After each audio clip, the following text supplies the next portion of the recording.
아침 묵상에 오신 여러분들을 환영하고 축복합니다. 오늘도 이렇게 새로운 날들을 하나님께서 허락해 주셨는데요. 또 새로운 날에 걸맞는 또 새로운 은혜로 우리 인생을 지켜주시 믿습니다. 사실 이렇게 아침 묵상하는 게 쉬운 일은 아니죠. 하지만 저희가 이렇게 첫 시간을 드렸을 때 하나님께서 이 시간을 통해서 우리 삶의 차이를 만드시고 일하실 줄 믿습니다. 오늘은 오로지 기도에 힘쓰다 라는 제목을 가지고 사도행전 1장 12절부터 15절까지 말씀을 좀 더 살펴봤으면 좋겠습니다. 우리 13절과 14절 말씀 같이 한번 읽어볼까요? 같이 읽도록 하겠습니다. 들어가 그들이 유하는 다락방으로 올라가니 베드로, 요한, 야고보, 안드레와 빌립, 도마와 바돌로메, 마테와 및 알페오의 아들 야고보, 셀로인 시몬, 야고보의 아들 유다가 다 거기 있어 여자들과 예수의 어머니 마리아와 예수의 아우들과 더불어 마음을 같이하여 오로지 기도에 힘쓰더라. 예. 그날에 예수님께서 부활하시고 승천하시면서 성령의 세례를 약속하십니다. 그래서 성령이 너에게 임하실 것이다 약속을 주시고 기다리라 명령하시죠. 그래서 사람들이 예수님의 제자들과 120명의 사람들이 모여서 무엇을 했다고 그랬어요? 기도에 힘써서요.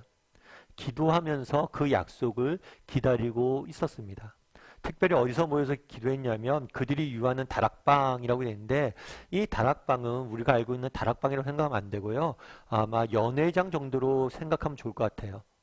그래서 120명이 들어갈 수 있는 큰 공간이 있었던 것 같아요.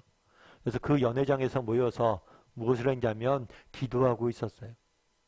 그럼 여기서 우리가 알 수 있는 건 무엇일까요? 특별히 연회장에 모여서 기도했는데 여러 명이 모여서 기도를 했죠.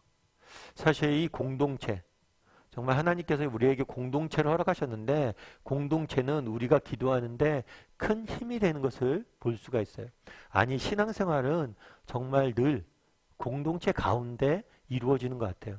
그래서 폴 트루니아 같은 사람은 뭐라고 얘기하냐면 우리가 혼자 할 수 없는 것이 두 가지 있다. 한 가지는 결혼이고 한 가지는 그리스도인이 되는 것이다.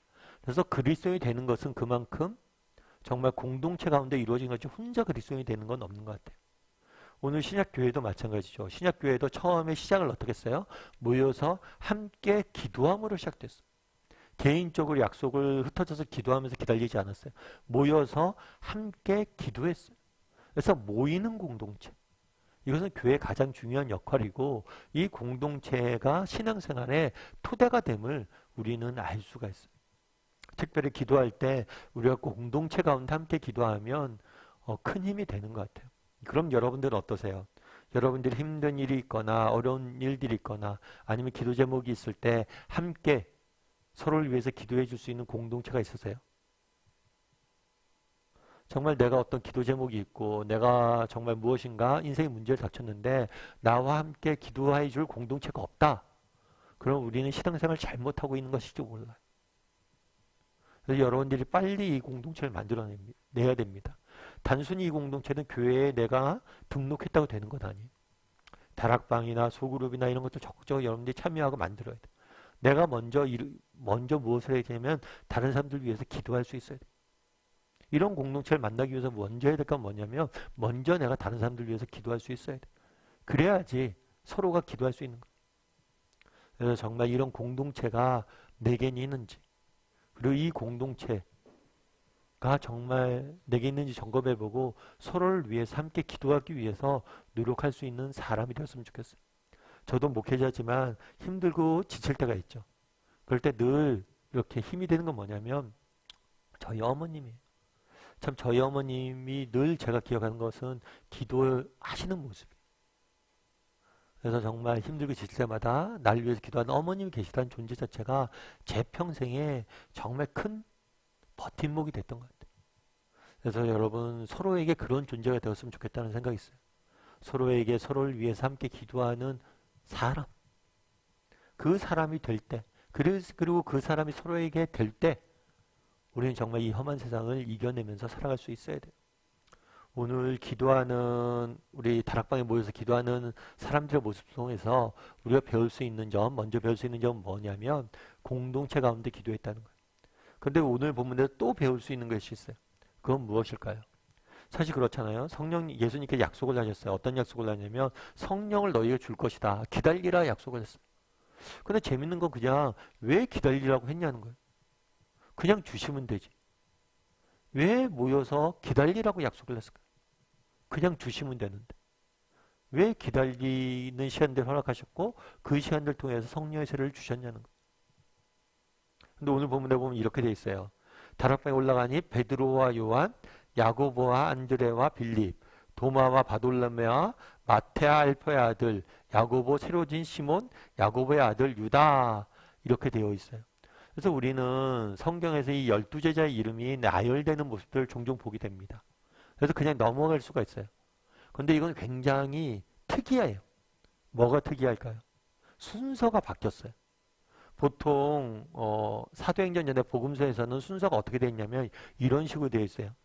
12사도의 이름은 이러하니 베드로라 하는 시몬을 비롯하여 그의 형제 안드레, 세베대 아들 야고보와 요한. 다르게 말하면 베드로와 안드레가 늘 쌍이에요. 그리고 야고보와 요한이 늘 쌍이에요. 그런데 오늘 본문에 보면 어떻게 되어 있어요? 베드로와 요한이 쌍이 됩니다. 그리고 베드로는 가장 나이가 많은 연장자예요. 그리고 요한은 가장 나이가 적은 사람이에요. 이 둘이 쌍이 되어서 사도행전에서 이루어지는 모습을 보게 됩니다. 뿐만 아니라 여기에 뭐가 있냐면 여자의 이름들이 다 거론되어 있어요. 여자들이 포함되어 있었고 그 다음에 예수의 아우들이 포함되어 있었어요.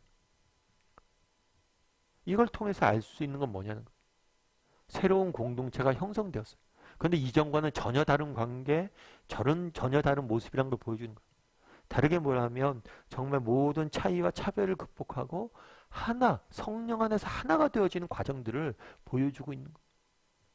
왜 그날 모여서 기다리려고 했을까요? 단순히 이 기다리는 시간들은 무의미한 시간이 아니었어요. 이 기다림의 시간들을 통해서 이들은 기도했고 기도함을 통해서 이들은 새로운 공동체로 빚어져 감을 우리가 보게 되는 거예요. 그날에 우리가 제자들이 기도하잖아요. 기도하는 모습들을 통해서 우리가 배울 수 있는 점은 무엇입니까? 공동체 가운데 기도했다는 거예요. 그리고 또 한 가지 배울 수 있는 점은 뭐냐면 하나님의 때를 기다리면서 기도했다는 거예요. 그리고 이 기다림의 시간들을 통해서 하나님께서 이들 내면에서 새로운 일들을 이루어 가시는 모습들을 보게 되는 거예요. 우리도 마찬가지란 거예요. 우리도 정말 하나님 앞에 기도할 때가 있습니다. 기도할 때 정말 공동체 가운데 기도할 수 있는 사람들이 되었으면 좋겠어요. 함께 서로를 위해서 기도할 줄 아는 사람이 되었으면 좋겠어요. 그리고 두 번째로 뭐냐면 때를 기다리며 이들은 정말 예수님이 언제 성령의 세를 줄지 몰랐어요. 그럼에도 어쩌면 무작정 기다린 것일 수도 있죠. 하지만 정말 그 약속을 붙잡고 하나님의 때가 되면 이걸 믿고 기다렸어요. 우리도 마찬가지예요. 정말 기도한다고 즉각적으로 모든 것이 응답되는 건 아닙니다. 그런데 정말 하나님의 때를 기다리며 기도할 수 있었으면 좋겠어요. 그러면 하나님께서 때가 참에 정말 응답해 줄 거예요.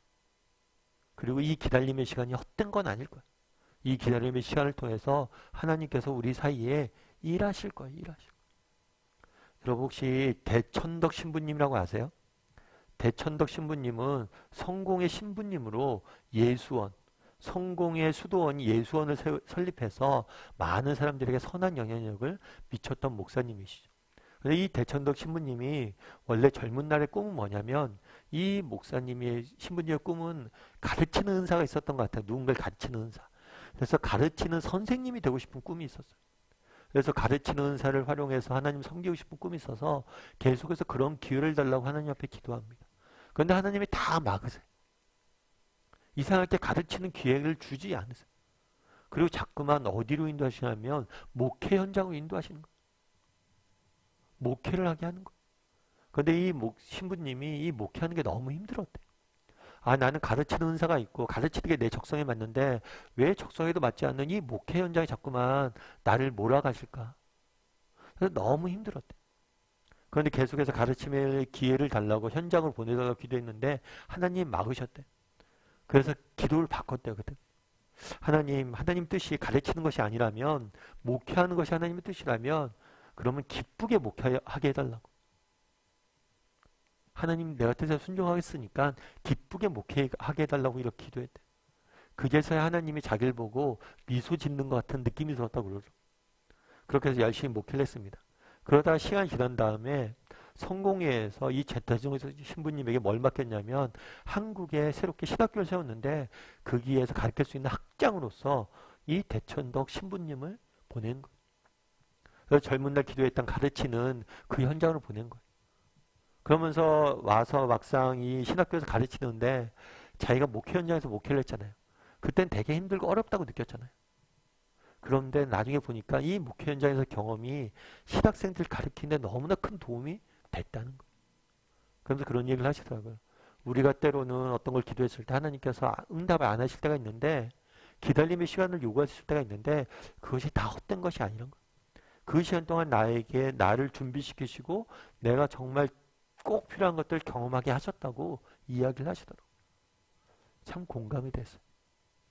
여러분 정말 때로는 우리가 무엇인가 기도할 때 하나님께서 즉각적으로 응답 안 하실 때가 있어요. 우리가 정말 때를 기다리면서 기도해야 될 때가 있어요. 그런데 우리가 기억할 건 뭐냐면 그 기다림조차 하나님께서 우리 사이에서 일하시는 과정임을 기억해야 돼요. 그리고 나중에 알게 될 거예요. 아, 이 기다림의 시간마저도 필요했고 이 기다림을 통해서 무엇인가 역사했구나.